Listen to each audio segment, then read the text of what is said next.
ادھر سے تو توجہ ہے، ہر وقت ہے، اللہ نے بھیجا اس شان سے ہے، اور کیوں نہیں ہوگی توجہ؟ میں ہر دفعہ یہ آیت پڑھتا ہوں، لقد جاءکم رسول من انفسکم، اللہ نے بھیجا کس شان سے ہے؟ تحقیق آ گیا تمہارے پاس رسول معظم من انفسکم، تمہارے اپنے اندر سے، عزیز علیہ ما عنتم، تمہارا مشقت میں پڑھنا ان پہ بہت گرا گزرتا ہے۔ یہ نہیں چاہتے کہ تم تکلیف میں پڑھو، تم مشقت میں پڑھو۔ جب تم کسی مشقت میں آتے ہو تو رسول اللہ صلی اللہ علیہ وسلم اس کا بوجھ محسوس کرتے ہیں، وہ آپ پر گراں اور ہیوی اور بھاری ہو جاتا ہے۔ حریص علیکم، تمہاری بھلائی کے کتنے چاہنے والے ہیں یہ۔ اللہ فرما رہا ہے کہ میں نے ایسا بھیجا ہے، رسول کو ایسا بنا کر بھیجا ہے کہ ان کے اندر تمہاری بھلائی کی چاہت رکھ دی ہے، یہ تمہاری بھلائی ہی چاہیں گے، بہتری ہی چاہیں گے۔ اللہ اللہ، بالمؤمنین رؤوف الرحیم، اور مومنوں کے لیے رؤوف الرحیم، رؤوف الرحیم۔ دیکھیں یہ مدنی آیتیں ہیں، اب سن لیجئے۔ ادھر مکے کی آیتوں کا انداز اور تھا، وہاں جو کچھ کہا گیا میں پہلے بتا چکا ہوں، وہ کفار و مشرکین سے کہا جا رہا تھا کہ توحید کو سمجھو، اس لیے وہاں ذاتی حیثیتوں کی نفی کی جا رہی تھی، اور اب یہاں بتایا جا رہا ہے کہ ذاتی حیثیت سے تو کسی کے پاس کچھ نہیں، اگر اللہ تعالیٰ، مگر اللہ تعالیٰ پہ دینے پہ آئے تو رؤوف و رحیم بنا کے بھیج دیتا ہے۔ خود سے تو کوئی کچھ نہیں ہو سکتا، مگر اللہ جب بنانے پہ آئے تو دیکھیں اپنی دو صفتوں کے ساتھ بیان فرمایا۔ اور قرآن پاک اٹھا کے دیکھیں، پورے قرآن میں اپنے کسی نبی کے لیے اللہ نے دو صفتیں اپنی بیان نہیں فرمائی، صرف حضور کے لیے بیان فرمائی دو صفتیں، سب کے لیے ایک ایک صفت بیان فرمائی ہے اللہ نے، ہر نبی کے لیے ایک۔ آج ابراہیم علیہ السلام کا ذکر آیا، ان ابراہیم اوّاہ حلیم، حلیم کا بس، اوّاہ جو ہے یہ اللہ کی صفت نہیں ہے، حلیم اللہ کی صفت ہے، حلیم۔ موسیٰ علیہ السلام کا ذکر آیا، فرمایا کریم، رسول کریم، کریم اللہ کی صفت، ایک صفت۔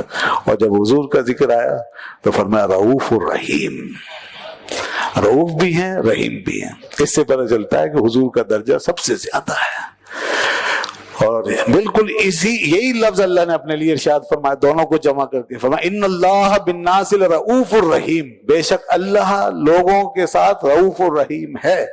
اور پھر یہی لفظ یہاں بیان کیا کہ میرے نبی بھی تمہارے لیے رؤوف و رحیم ہیں۔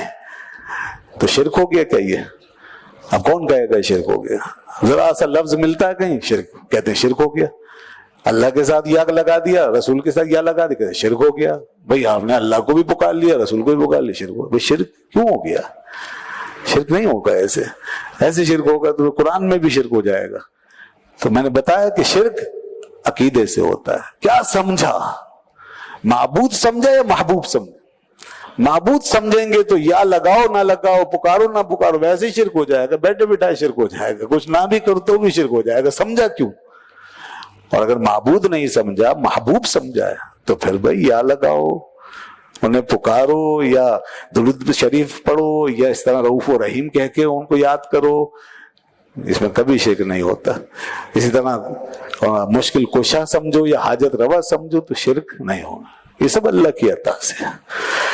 اور بے شک آپ کے ذریعے مشکل کشائی ہوتی ہے، آپ وسیلہ ہیں نا، وسیلہ ہیں، اللہ آپ کے ذریعے سے اپنے بندوں کی مشکلیں آسان فرماتا ہے۔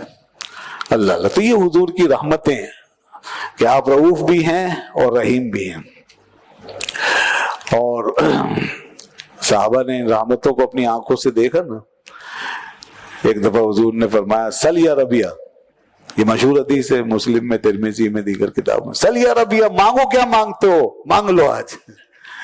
ربیہ بن کعب اسلمی تھے، وضو کے لیے پانی جمع کرتے تھے، اٹھاتے تھے، رکھتے تھے، خدمت کرتے تھے۔ حضور کا دریا رحمت جوش میں آیا، فرمایا سل یا ربیہ، مانگو کیا مانگتے ہو۔ سبحان اللہ۔ اور حضرت ربیہ بھی صحابی تھے نا، تو انہوں نے بھی سمجھ لیا کہ آج دریا رحمت جوش پر ہے، تو انہوں نے کیا کہا، یا رسول اللہ آج میں آپ سے پھر وہ مانگتا ہوں جو آج تک کسی نے نہیں مانگا، اسألک مرافقتک فی الجنہ، حضور مجھے تو جنت میں بس آپ کی رفاقت چاہیے۔ دیکھیں نا، محبت بھی ہے ساتھ، جنت مانگی مگر اپنی محبت کے ساتھ، یا رسول اللہ آپ کے ساتھ چاہیے، یعنی آپ کے بغیر نہیں چاہیے، جنت میں ہم جانا چاہتے ہیں مگر آپ کے ساتھ۔